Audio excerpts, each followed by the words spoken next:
Paz do Senhor, igreja. Vocês estão bem? Glória a Deus, estamos, né? Na presença do Senhor. Num domingo tão especial. Deixa eu colocar meu óculos, meu amigo aqui. Glória a Deus. Aquecemos o nosso altar, né? Nosso altar está totalmente aquecido, né?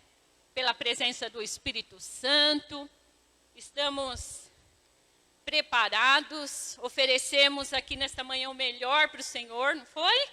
Que presença gostosa, louvado seja Deus. E o Giovanni diz que ele é chorão. E eu digo que ele é sensível. Ele é sensível às coisas de Deus, aquilo que Deus, né, coloca, trata, aquilo que ele vai buscar, pesquisar, né, o torna sensível. As coisas de Deus é assim, ela nos torna mais sensíveis mesmo, né? Ela mexe com o nosso interior. Queridos, eu vou pedir que você abra hoje em 1 Reis 18, nós vamos ler por enquanto 30 e o 32.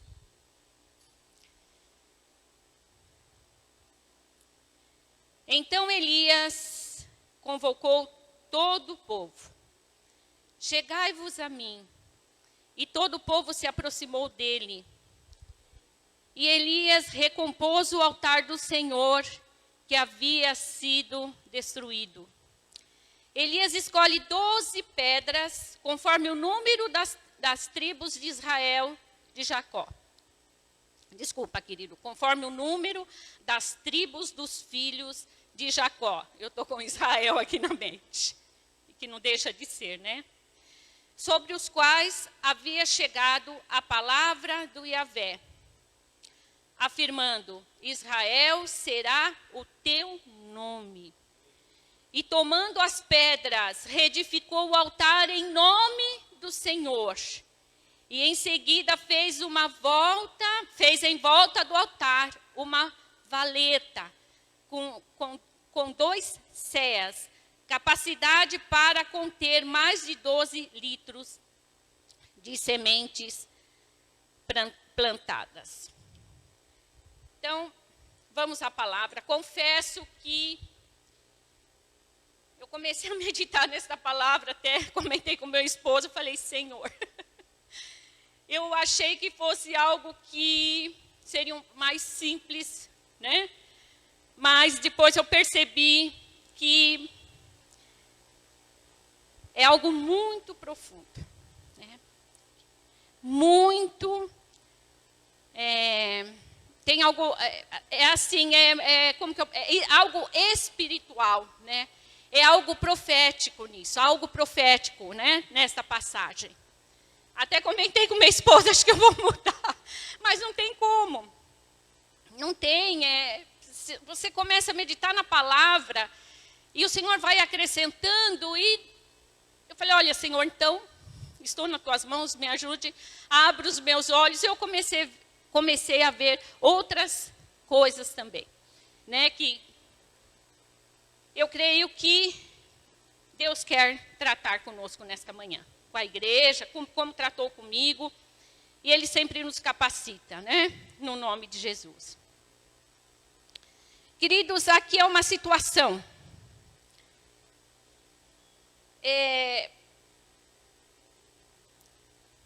Deus tinha tratado, se nós voltarmos uns capítulos antes, né? Exatamente no capítulo 11, não vou ler, porque só vou comentar, é só um comentário. Deus tinha, de Reis mesmo, tá? Capítulo 11. Deus tinha chamado a atenção de Salomão. O que estava acontecendo?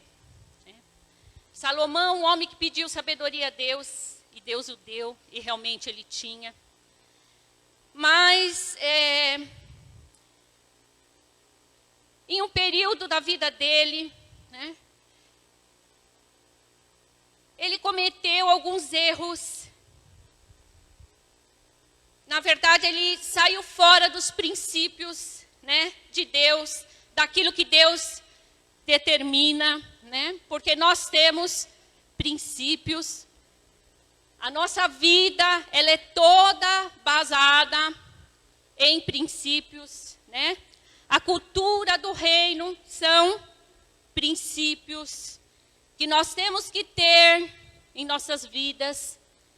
Temos que não só ter e não só conhecer, mas nós temos que colocá-los em prática.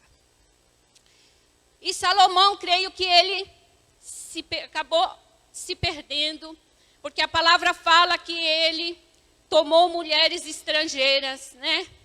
Sodomitas, etéias, amonitas, para se casar com elas. E era algo que naquela época não era permitido pelo Senhor, né? E até hoje não é, né? E o Senhor se entristeceu com essa atitude dele. E também, na velhice, ele foi levado, induzido por essas mulheres e começou a construir postes ídolos para os deuses delas, e ele também começou a adorar esses deuses. Então Deus disse a ele que iria dividir o reino, né, que o Senhor tinha dado a Davi, a ele, né, ao pai, né, o Davi, mas o Senhor disse que ia dividir esse reino e que ele ficaria somente com uma tribo. Na verdade, ele já era da tribo de Judá, né? E que por amor a Davi, então, ele ficaria com a tribo de Judá e o Senhor daria a ele, ficaria com ele somente a tribo de Benjamim. Mas o Senhor falou assim para ele, disse assim, olha, eu não vou fazer isso no teu reinado, mas no reinado do teu filho. E realmente foi o que aconteceu. Então nós vemos aí um ponto, né, de quebra de princípios, que entristeceu muito a Deus. E agora, nós nos deparamos aqui com uma outra situação. Mas para concluir, então, Israel foi dividida realmente.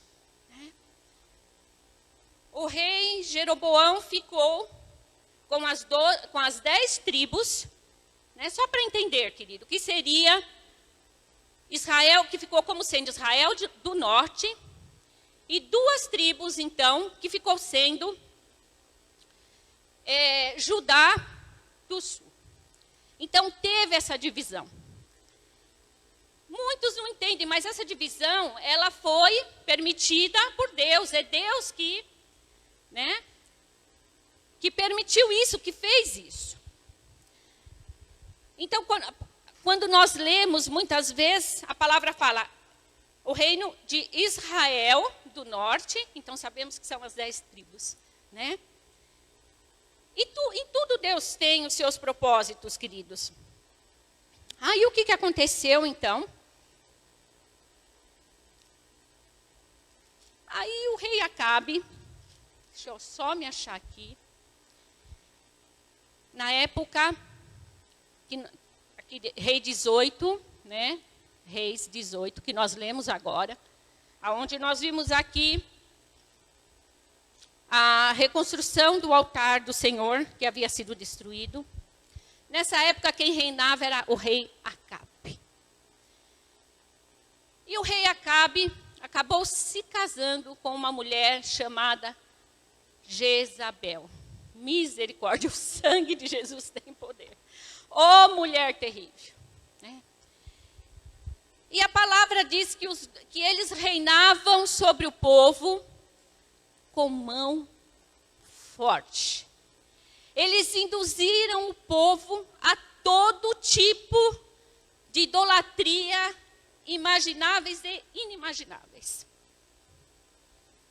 Destruíram o altar do Senhor.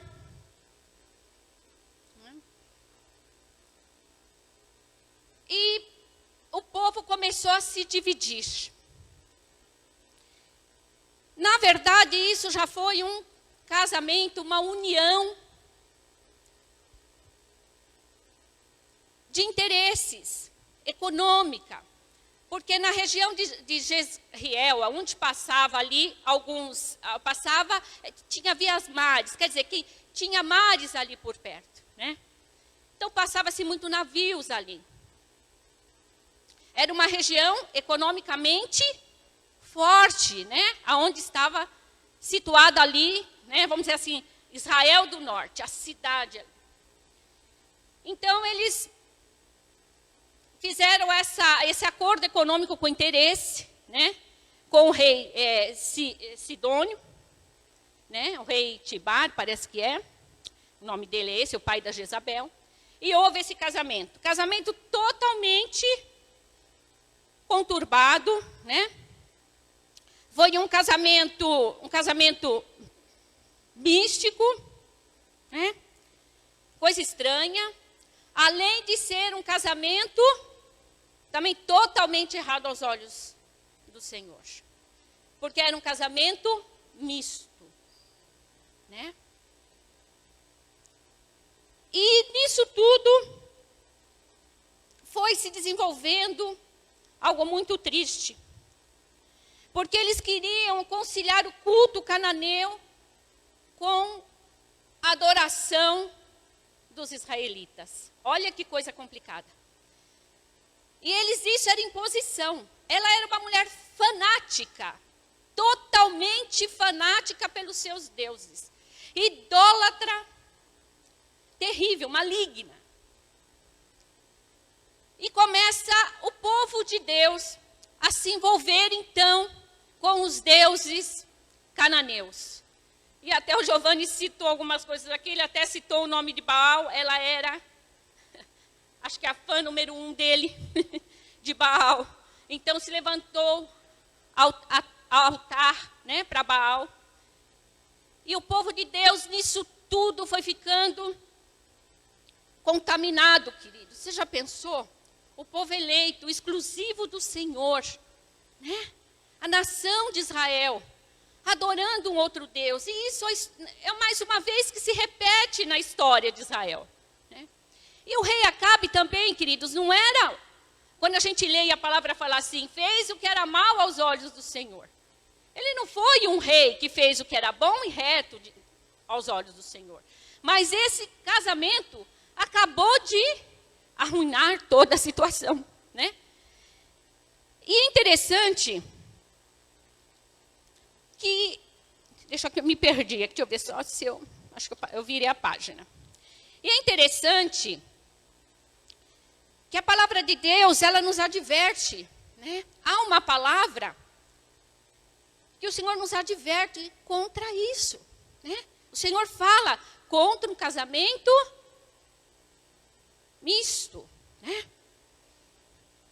E ele diz assim, olha, em 2 Coríntios, se você puder abrir, 6,14, a palavra de Deus é bem clara, ali quando Paulo escreve. Jamais vos coloqueis em julgo desigual com os descrentes, pois o que há de comum entre a justiça e a injustiça é uma pergunta. Há algo comum, né? Entre a justiça e a injustiça, né? Entre o descrente e o crente. Ou que comunhão pode ter a luz com as trevas? Que harmonia entre Cristo e Belial? Que parceria pode se estabelecer entre crente e incrédulos? Olha, é um alerta, vocês estão entendendo, queridos? É um alerta do Senhor. O Senhor reprovou Salomão. Aí vem Acabe aqui, né? O rei Acabe, na mesma situação, e tantas outras que nós vemos. Então, queridos, é assim. Nós não podemos nos unir, vamos dizer, com jugo desigual. Aqui eu preciso de um parênteses. De um parênteses. Querido, olha, quando eu conheci o meu esposo, né? eu vim de uma família evangélica. E, na verdade, a minha família era evangélica, eu não estava mais na igreja. Eu me casei com ele, mas eu creio que Deus tinha um propósito na minha vida e na dele, né? Só que, muitas vezes, as pessoas da família, quando acontece alguém conhecer, alguém da família que é cristã, já namorou pessoas não cristãs, não, que têm seguem a mesma fé, os mesmos princípios, elas falam assim, tia, mas você, olha só, mas você, eu falo, não, peraí, eu não estava firmada. Queridos, olha, eu não estou dizendo que muitas vezes não tem propósitos de Deus. Deus tem os seus propósitos. E os seus propósitos são muito maiores que o nosso, como nós temos exemplos. Nós temos exemplos, nós temos visto frutos. Mas geralmente, queridos, geralmente é um risco. E o que a gente vê é que é mais fácil a pessoa tirar, não é? Do que ela trazer. E isso tem um preço. Vocês, jovens, eu estava meditando e o Senhor falou, se dirija aos jovens. Espera no Senhor, queridos. Espera com paciência. Porque, olha, a coisa mais triste é um relacionamento quebrado. É difícil, querido, sabe? Porque enquanto você está namorando, é tudo lindo, é tudo maravilhoso, aquela paixão. Mas uma vida a dois, ela requer renúncias de muitas coisas. Então, vigia, ora, peça a Deus, sabe? Não tome um posicionamento precipitado. Muitas vezes tem pessoas que até vêm na igreja, falam, eu vou, mas a pessoa que está do lado, você percebe que não quer nada, não tem comprometimento.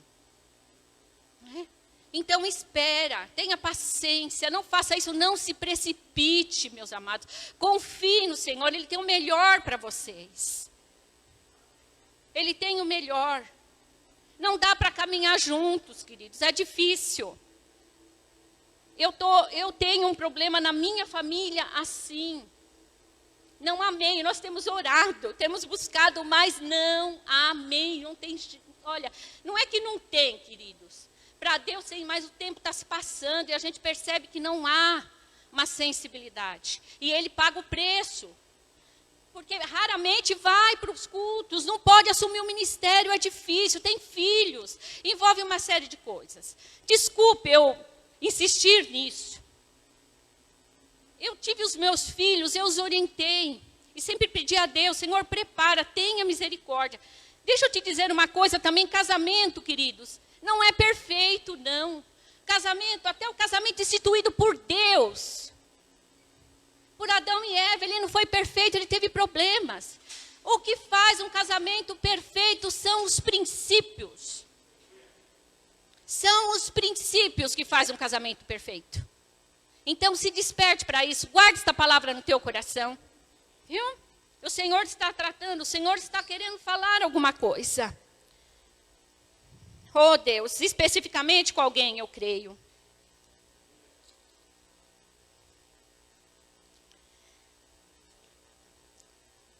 E outras coisas que o Senhor trata também. Aqui o Senhor está tratando, o povo estava totalmente, né, dividido. Entre Baal, né, e o nosso Deus verdadeiro. Houve essa divisão. E a palavra de Deus também.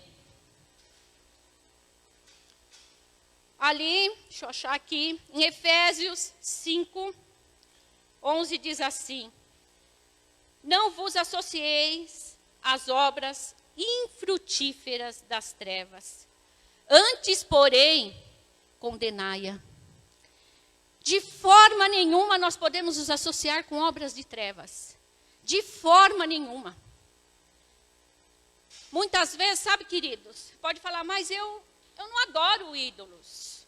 Porque aqui a questão era, né, adoração, né, dividindo o altar do Senhor, né? Na verdade, eu acho que nem estava dividindo mais, o altar já tinha sido destruído, não é? Mas há coisas, queridos, em nós, que nós damos lugar para adorar.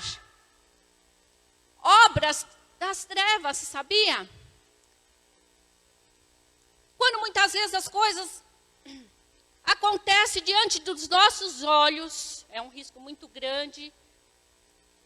E eu quero abrir um parêntese aqui, que o Senhor tem uma outra tradução que diz assim, ó, não vos associeis a obras infrutíferas das trevas. Essa tradução diz assim, antes porém condenai-as. Mas tem algo que diz assim, antes porém, nós colocarmos a luz, colocá-las à luz. Apresentar essas obras das trevas à luz. O que é isso?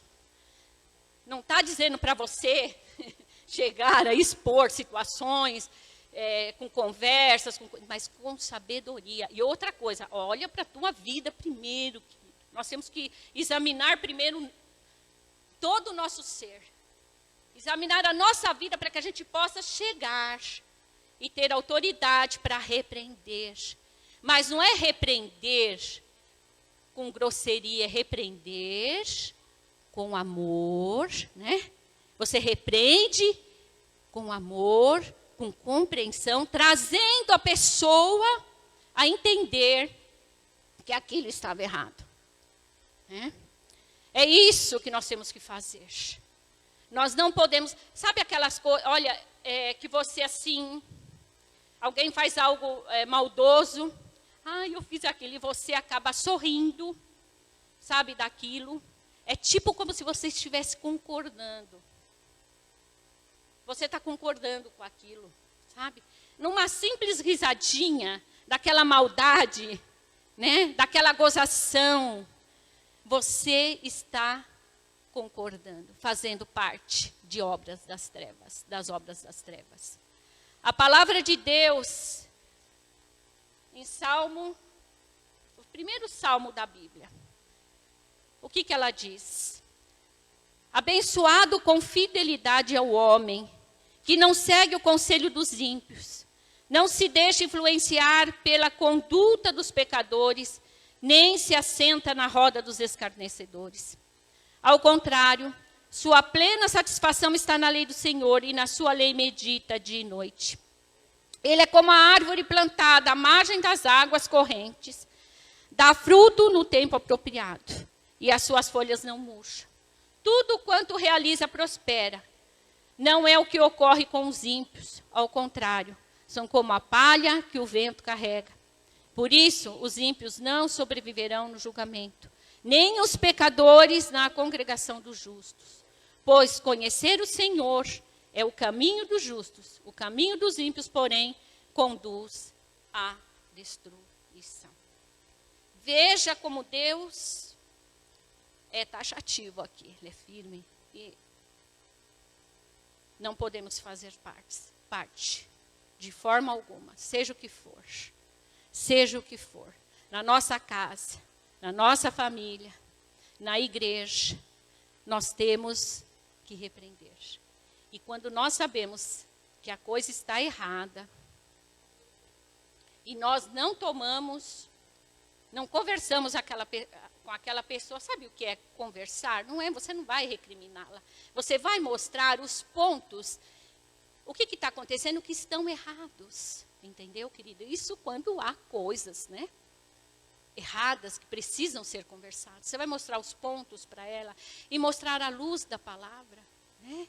É uma repreensão, mas com amor, a luz da palavra. Não é uma acusação, né? Nós não vamos jogar soda cáustica no rosto de ninguém. Isso é uma coisa muito triste, né?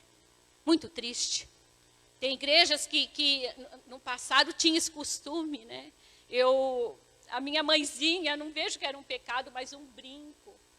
Ela foi visitar uma igreja e não podia usar brinco, ela foi colocada. Eu já contei isso para alguns irmãos, pediram para ela se retirar.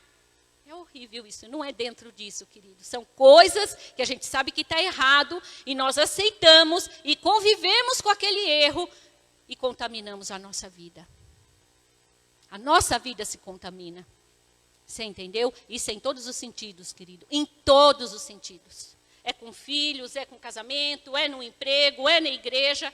Quando nós nos calamos diante daquilo que não está certo, é isso que acontece. Nós somos tão culpados quanto aquele que está em erro. Inseridos no mesmo pecado.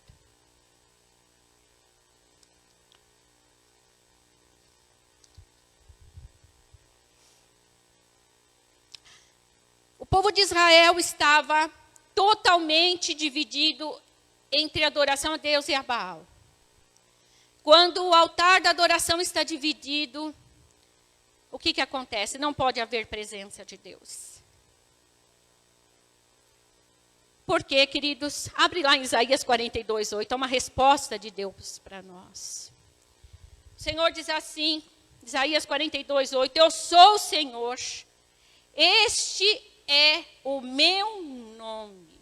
Não dividirei a minha glória a nenhum outro ser. Tampouco entregarei o meu louvor a imagens esculpidas. Eu estou com essa tradução. Tem uma outra tradução aí, pastor? Você quer? Pode ler, igreja, faz favor, queridos. Se vocês puderem ler a tradução. Ah, está aqui, desculpa.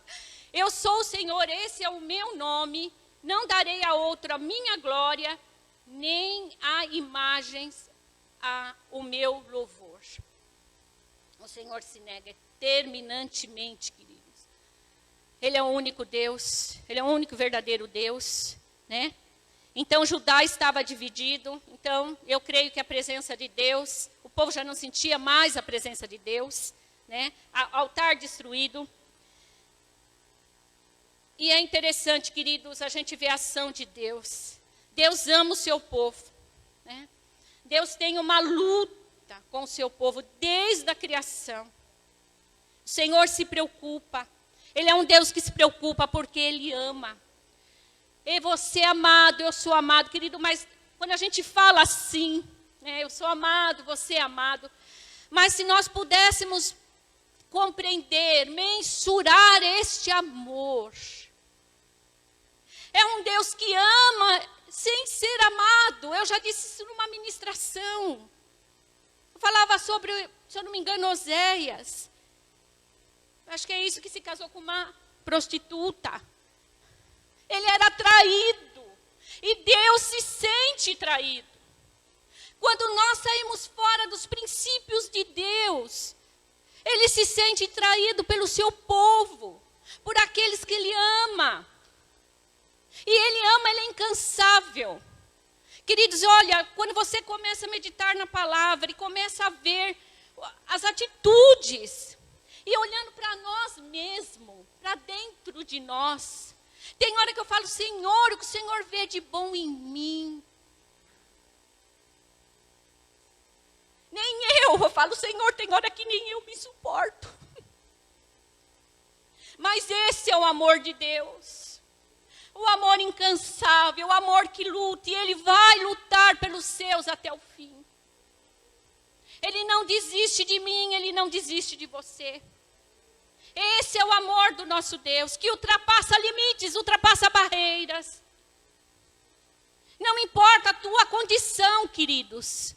Deus nos dá oportunidade sempre, até a hora que nós fecharmos os olhos. Ou nós formos arrebatados. E o interessante é que todas as vezes que o povo de Deus se encontra numa situação difícil, desde o princípio das Escrituras, Deus levanta homens dispostos a enfrentar as mais diversas dificuldades pela sua graça, que o sustenta até cumprir, querido, o propósito para aquilo que ele foi chamado. Deus levanta pessoas, e eu vou melhorar. Em tempos de dificuldade, Deus levanta homens e mulheres Porque a palavra de Deus está repleta de mulheres guerreiras, usada por Deus. As mulheres que vão estar aqui sábado, né, Gláucia, pastora? Vamos compartilhar. Essas são as mulheres que Deus tem levantado sobre a terra.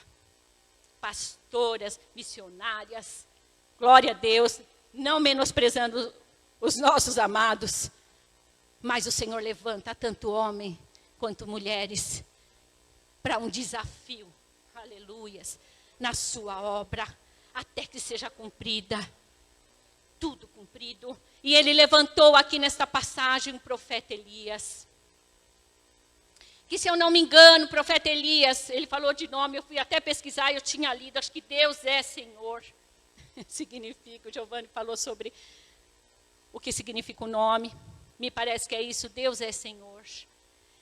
Então Deus levanta Elias. Quem era Elias? Elias era um homem de origem simples, que vivia onde, queridos? No 17, Reis 17, nas montanhas de Gileade. Um homem humilde, mas que vivia na presença de Deus. E no reino dos céus, os maiores são sempre os mais humildes. Vou repetir de novo. No reino do céu, os maiores são sempre os mais humildes. O exemplo está aí de Jesus. Se eu não me engano, é Lucas. Eu acho que eu não anotei aqui, mas Jesus então amarra uma toalha na cintura e foi lavar os pés dos seus discípulos.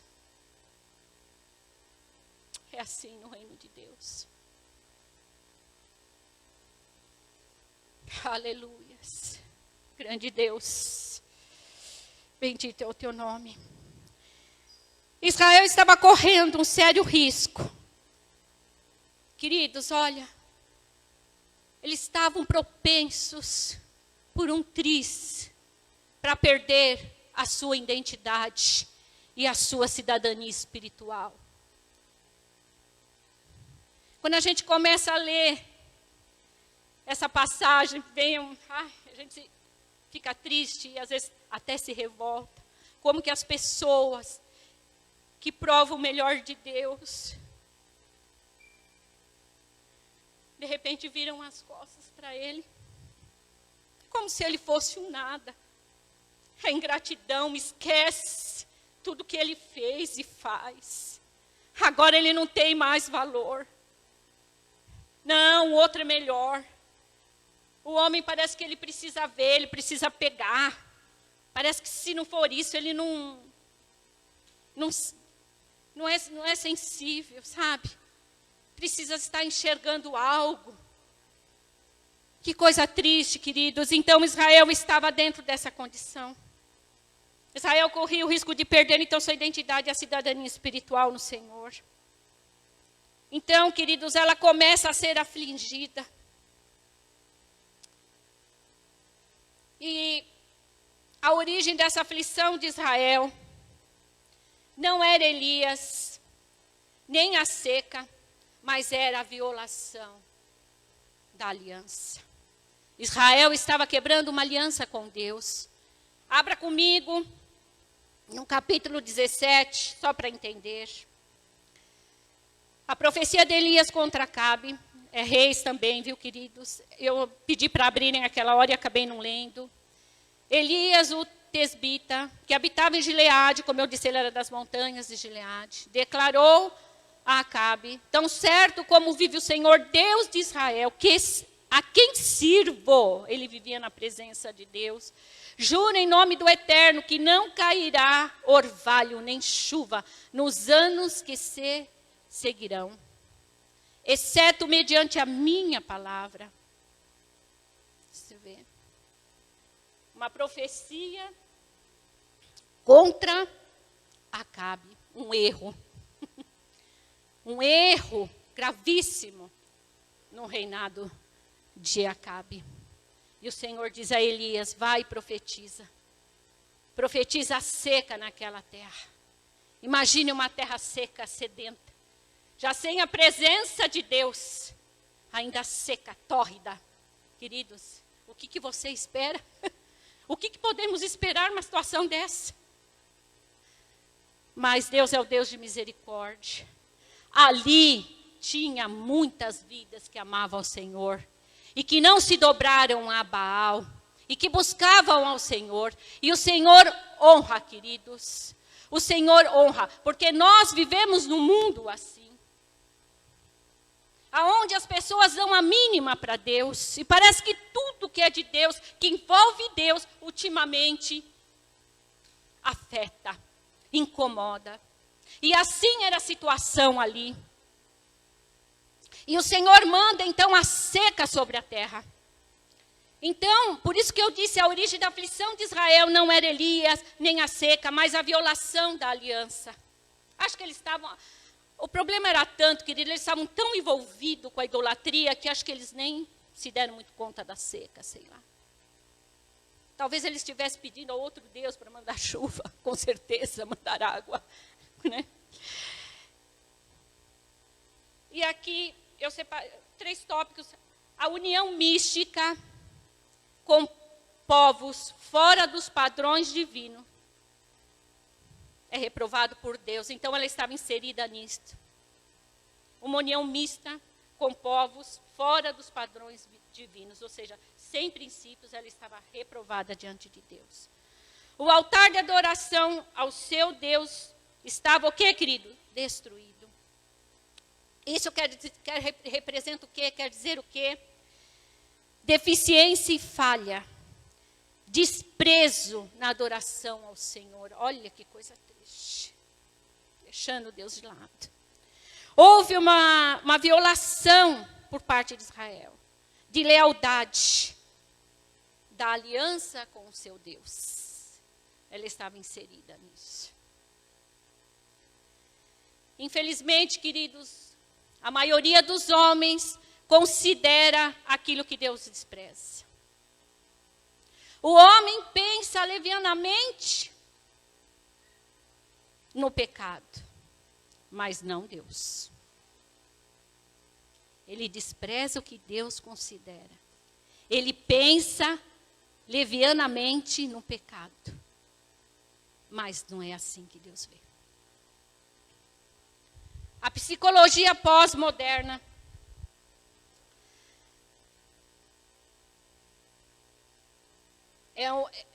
pós-moderna e posso dizer que é paganizada. Psicologia pós-moderna, paganizada. Ela, eu não sei se seria bem a expressão, mas ela defende, né, que as pessoas que carregam sentimento de culpa por erros, por pecados, né,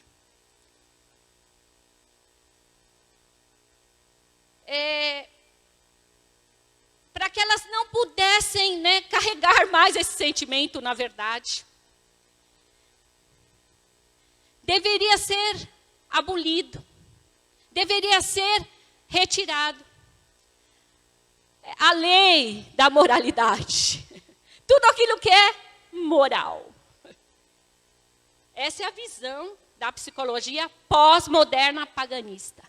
Então, tudo aquilo que é lei que fala-se da moral, de condutas, de princípios, seria bom que fosse retirado isso. Não fosse exigido isso de ninguém, para que as pessoas não carregassem este peso, não carregassem esta culpa. Então, aquilo que é lícito passaria a ser ilícito. Né? Aquilo que é lícito, então, passaria a ser ilícito. E as pessoas viveriam mais tranquilas, mais felizes. Elas não carregariam essa preocupação, porque, queridos, eu às vezes até na maneira com que eu me expresso, às vezes chego em casa, não é com palavrões, mas se eu me altero. Eu falo, ai Senhor, me perdoa, Senhor, por que eu fui agir assim? E às vezes eu nem passei isso, mas dentro de mim me incomoda, porque às vezes a gente não demonstra no nosso agir, no nosso falar, né? No nosso rosto. Né? Ou às vezes sim, né? Mas esses dias mesmo eu fui ao banco, mas eu saí irritada de lá. E eu falei, Senhor, que vergonha. Eu fui diante do Senhor e falei, que vergonha. Não arrumei confusão com ninguém, viu, queridos? Mas assim, já tinha encerrado o expediente. Meu esposo fica no carro me esperando, eu fui fazer um depósito. Chegando lá, uma moça na minha frente, ela entrou, eu entrei. Aí ela foi numa máquina, eu fui imediatamente em outra. E a máquina que ela foi não estava funcionando, né? E eu já estava chegando para apertar. Eu sou uma pessoa, procuro ser educada. Não sei se sou, ou se nem sempre sou, procuro. E eu já ia assim apertando o botão, a moça até esbarrou em mim. Ai, desculpa, ela fez de conta que não me viu, porque a máquina dela não estava funcionando. Eu entendi assim, ó, já estou pecando. Já estou tirando a minha conclusão. Né? Aí ela pegou e foi. Eu falei, não, tudo bem. Dei a vez para ela, mas essa moça demorou. Demorou. E eu fiquei por dentro de mim. Ai, como você é tonta. Não é? Acho que alguém estava soprando. Como você é tonta. Você precisa ser mais esperta. Olha, o meu esposo no carro, e eu ali. Eu falei, Senhor, mas aquilo me fez. Aí ela foi embora. Ela nem obrigado falou. Aí eu fiz assim, obrigado. Aí aquilo me fez tão mal, querido. Mas me fez tão mal, porque, sabe, aquilo estava dentro de mim. Meu sentimento de ira. Aí eu falei, Senhor, eu ainda estou longe. Ainda estou longe, eu preciso ser mudada, preciso ser tratada, porque não é assim. Eu não tinha, aquilo me fez mal, eu fui contando para o meu esposo. Ainda mostrei a moça que estava no caminho, falei, olha, você vê que coisa? Meu marido, não, a máquina era sua. Olha que bobeira, gente. Olha que... Mas é coisa que faz mal para a gente. Uma coisa tão pequenina, tão insignificante, mas muitas vezes nos afeta. Né? Causa mal. Eu falei assim, com certeza o inimigo estava lá. Olha, está vendo como ela está demorando? Demorou mais ainda. Então, queridos, eu estava dizendo da psicologia. E eu tenho que concluir, porque eu tenho que falar dessa psicologia, porque é algo tremendo. Só, queridos, essa psicologia moderna, que quer tirar a lei da moralidade, para que não torne peso ao ser humano, e que o ser humano vive mais livre, sem carregar esse peso. Ela se esquece que Deus, o Deus Criador, o Deus que nos formou, é que colocou na nossa mente esse senso do que é certo e errado. Ninguém pode tirar. Olha a perfeição de Deus. Ele que colocou o senso em nós. E querem abolir, não tem como abolir. Deus nos formou assim, Ele colocou isso em nós. Glória a Deus, é lindo o nosso Deus. Grande, santo Deus. E ainda julgam assim, Deus é justo. O homem é pecador, fazer o quê, né? Deus é justo, o homem é pecador. Nós somos pecadores.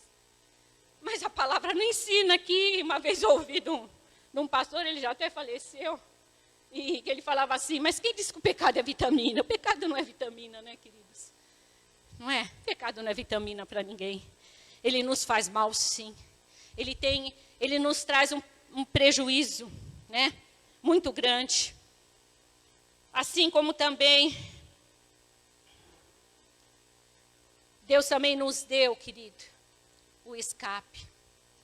Porque Ele diz assim em João 2:1-12.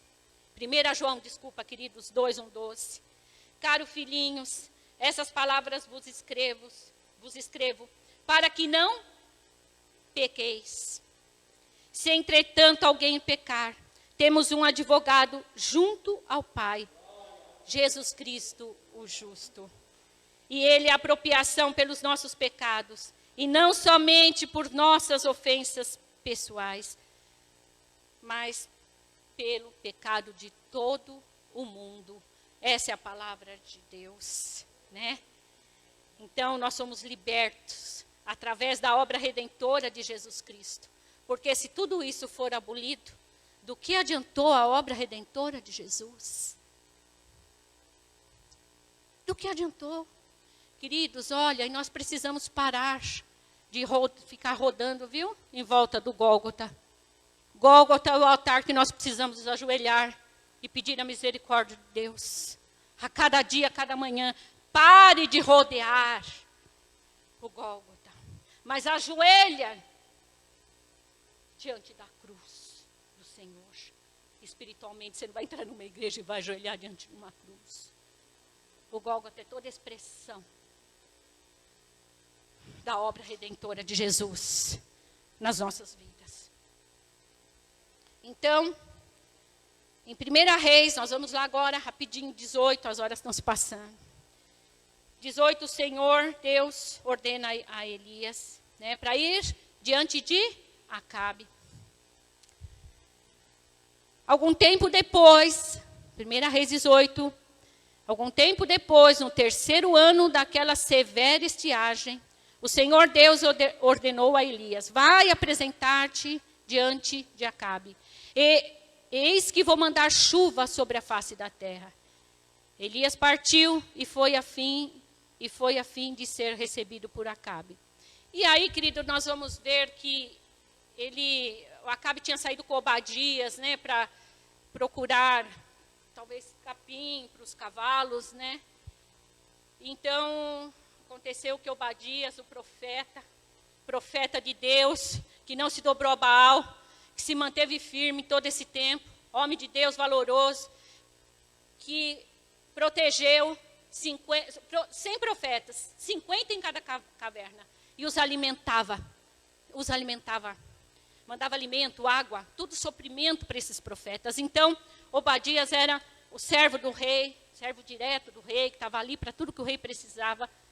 E o Senhor honrou a vida deste homem, nunca foi descoberto. Louvado seja Deus, que tudo é propósito de Deus. Então, Acabe, só para resumir, que eu não vou ler, demora muito tempo. Acabe se encontra com Elias, então, Elias se encontra com Acabe encontra Elias ali procurando capim para os cavalos, tinha saído com o rei. E Elias passa tudo aquilo que Deus pediu para que ele fosse ter com Acabe. O Senhor ia derramar uma chuva sobre aquela terra, né? Fazia 3 anos que a terra estava seca, tórrida, sedenta. Então, aqui no 18, nós vamos ali para o 17. Então, aqui é um encontro no 17, encontro de Acabe com Elias. O rei aceitou, né? Obadias tinha medo, porque se caso Elias sumisse dali, desaparecesse, Acabe com certeza ia mandar matá-lo, mas o profeta deu a sua palavra, então disse assim: assim que Acabe viu Elias, questionou-lhe: és tu o flagelo de Israel? Você já percebeu que muitas pessoas que pecam, ela mesmo flagela e perturba a sua própria vida. E ainda, queridos, todo o ambiente onde ela está. Não é isso? O pecado, ele nunca vem sozinho, sem trazer pai, mãe e irmão. A pessoa que peca, ela faz mal para ela e para o ambiente onde ela vive.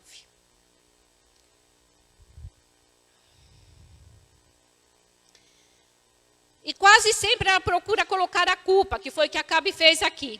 A responsabilidade sobre quem procura ajudar. Porque o profeta Elias, querido, ele foi usado por Deus, né? Ele foi chamado por Deus para um propósito, como eu disse ali. Deus sempre levanta homens e mulheres com propósitos. E Deus estava usando o profeta Elias. Mas a pessoa que erra, que tem culpa, ela quase sempre procura colocar a culpa e a responsabilidade sobre quem procura ajudar. Rejeitando a verdade, ela rejeita e ajuda e ainda coloca a culpa no outro. Sabe, eu passei por isso. Por um erro que não tinha nada a ver comigo, mas não sei, a pessoa olhou tipo assim: ah, você sabia? Você sabia? E ficou quando ela descobriu do problema, né, ela se revoltou com quem só estava querendo ajudar. Né? E não fui eu que passei, na época não fui eu. Mas ela se revoltou a quem queria ajudar. Sabe o que eu acho, o que eu vejo nisso? Às vezes é mais fácil, às vezes, querido, é mais cômodo a pessoa conviver com o erro. Com o erro. É comodismo. Ela não quer, e não é só isso, ela não quer se expor. Porque quando acontece um erro, a gente tem que expor, mas tem pessoas que não se expõem. Ela não quer se expor, então ela se sujeita a ficar quietinha ali, né? Assumindo aquele erro. E quando a coisa estoura, ela tem que ter alguém para ela poder descarregar. Né? Para ela poder, você vai ajudar, fica revoltado, que parece que está tudo bem com o outro lá que ajudar, então não dá nem para explicar o que acontece. Não dá para explicar. Então, como eu já tinha dito de forma nenhuma, né? Já tinha lido Efésios, já me antecipei que a gente não pode ser conivente de forma nenhuma. O maior anseio do profeta Elias era trazer de volta para Deus o povo desviado. Então é quando Elias faz um desafio, aqui nós vamos ver esse desafio, também rapidinho. Nós vamos ver esse desafio no 18, 30, né? Até, deixa eu ver, acho que o 32. Ele é bem extenso, mas é quando Elias convoca todo o povo, foi a leitura que eu comecei a fazer no princípio. Quando Elias convocou todo o povo, chegai-vos a mim, e todo o povo se aproximou dele. E Elias recompôs o altar do Senhor que havia sido destruído. Elias escolhe 12 pedras, né, conforme o número das tribos de Israel, né? Espera aí que eu me perdi na leitura aqui. Não, Elias escolhe 12 pedras conforme o número das tribos dos filhos de Jacó, né? Sobre os quais havia chegado a palavra de Yahvé, afirmando: Israel será o teu nome. Então, certo, as tribos de Israel. E tomando as pedras, ele reedificou o altar em nome do Senhor. O Senhor em seguida fez uma volta do altar. Então aqui, queridos, quando Elias pega essas 12 pedras e reconstrói o altar do Senhor que estava totalmente destruído, ele estava trazendo, eu tive que anotar aqui, para não... Ele começa a obra com a reconstrução, né? Do altar do Senhor. Né? Então ele pega as 12 pedras, que representava as 12 tribos de Israel. As 12 pedras representando a unidade da tribo de Israel, que seria restabelecida através da restauração do altar. E nós, querido, como igreja de Jesus, temos participação nesse altar, né? Temos participação no altar. Significa ter a responsabilidade. Qual é a nossa responsabilidade, queridos, neste altar?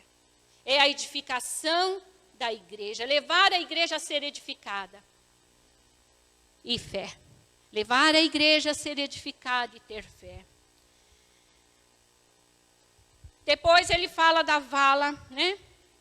Ele tomou as pedras e arrumou toda a lenha, cortou o novilho em pedaços, colocou sobre a lenha e ordenou: enchei de água 4 cântaros, né? E eu aqui pensei, Senhor, o que pode ser esses 4 cântaros? É isso que eu achei, assim, um pouco complexo para eu passar em detalhes para a igreja. Né? Isso requer talvez mais tempo, mais profundidade. Né? Mas eu sentada aqui e eu pensando, uns falam que é a água pura, água limpa, clara da palavra de Deus, eu creio. Mas veio algo muito forte no meu coração. 4 cântaros, aleluias. E por 3 vezes, ele manda despejar aquela água que estava nos cântaros sobre o novilho e a lenha. Aí me veio, qual é o material de um cântaro? É barro. O que tinha dentro desses cântaros? Eu estava sentada ali, uma água limpa, que naquela época, naqueles dias, ainda não tinha. Não existia, não tinha, era seca. Mas nesses cântaros havia uma água limpa, cristalina, transparente, aleluias. E ele manda que despeje esses cântaros por 3 vezes. E me veio os apóstolos com a palavra de Deus pura dentro deles, a responsabilidade e a presença da Trindade. Não é isso? No início ele pegou as 12 pedras. Ele estava restabelecendo a unidade de Israel. Né? E nós, queridos, nós somos esses vasos de barro com tesouros escondidos. Porque essa água pura e cristalina, o Senhor se usou de quem? Dos seus apóstolos, né? Para que transmitisse aos discípulos que esteve com ele. O Senhor foi alimentando com esta água, né? Os 12 discípulos de Cristo, alimentando com essa água cristalina. Embora um também se perdeu, não é verdade? Mas me veio isso no coração, a profundidade, né? A presença da Trindade, a palavra de Deus dentro de nós. Que coisa linda, tudo apontando, querido, tudo apontando para a obra redentora do Senhor, para a cruz, aleluias, para o plano de salvação, para a maravilhosa graça, aleluias. E tantas outras coisas, eu até anotei, queridos, mais coisas aqui, mas já são 11h04. E, desculpa, 12h04. E eu sei que é muito profundo, teria que passar com calma, né? Com muita tranquilidade e com mais profundidade. Assim como a vala, né? A vala que ele fez ali era uma separação, sabe, queridos? Porque naquele momento ali, tinha aqueles que estavam adorando Baal. Então o altar, que eles não podiam se achegar ali no altar, tá? Mas tinha aqueles que não tinham se dobrado, que estavam, aqueles podiam estar diante do altar do Senhor, né? E qual foi a vitória? Qual foi a vitória? O desafio, queridos, no Monte Carmelo. Foi o cene da vitória de Deus para Israel. A palavra diz que ali no Monte Carmelo,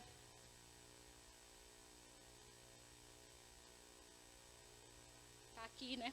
O Senhor veio e sobre Elias ora, né? E na hora propícia ali da entrega, ele ora e veio o poder do alto e lambeu todo aquele holocausto, todo o rego ali, toda a água que estava ali naquela vala. E o que veio sobre Israel? Um novo tempo. 450 profetas foram mortos naquele dia. Com Deus não se brinque, com Deus não se zomba. 450 profetas foram degolados. E Deus mandou, aleluias, uma chuva, aleluias, sobre uma terra seca, sedenta. E o povo de Israel começou a ser despertado. O altar restaurado. Despertamento, queridos. Põe isso no teu coração. Muitas vezes nós esperamos um Nós falamos de um grande avivamento. E o Senhor fala que nos últimos dias Ele derramaria do seu Espírito sobre toda a carne. Mas, queridos, esse grande avivamento, ele tem que começar na minha vida e na tua individual. Sabia? Esse avivamento, ele não depende de movimentos. Ele não depende de momentos que você passa ali daquela alegria. Mas ele é algo pessoal. Ele é algo que tem que partir do nosso interior. É individual, queridos. Para que venha a chuva fresca e abundante. A chuva que faz florescer, querido, o deserto. Aonde não há mais esperança. O Senhor derramou essa chuva. Amém. E será assim, queridos, na vida de vocês. Eu profetizo isso para cada um dos meus irmãos. Essa chuva abundante. De despertamento no Senhor. Em nome de Jesus Cristo. Em nome de Jesus Cristo. É tempo, desperta tu que dormes. Aleluia. E Cristo te exaltará. Acorda, queridos. Acorda. Tenha certeza que nós estamos vivendo os últimos tempos. Os últimos dias. Eu sei que você pode dizer, ninguém sabe. Já teve pessoas da gente que ninguém... Mas ninguém está profetizando o dia, o que sabe. Mas o que a palavra fala? Os sinais. Sinais seguirão aqueles que creem. Sinais estão aí. É tempo de acordar, queridos. Receba essa palavra em nome de Jesus Cristo. Para a glória do nome do Senhor. Deus te abençoe, queridos. Te dê uma semana de vitória. Lembra-se, Senhor, teu altar tem que estar aquecido. Em nome de Jesus. Glória a Deus.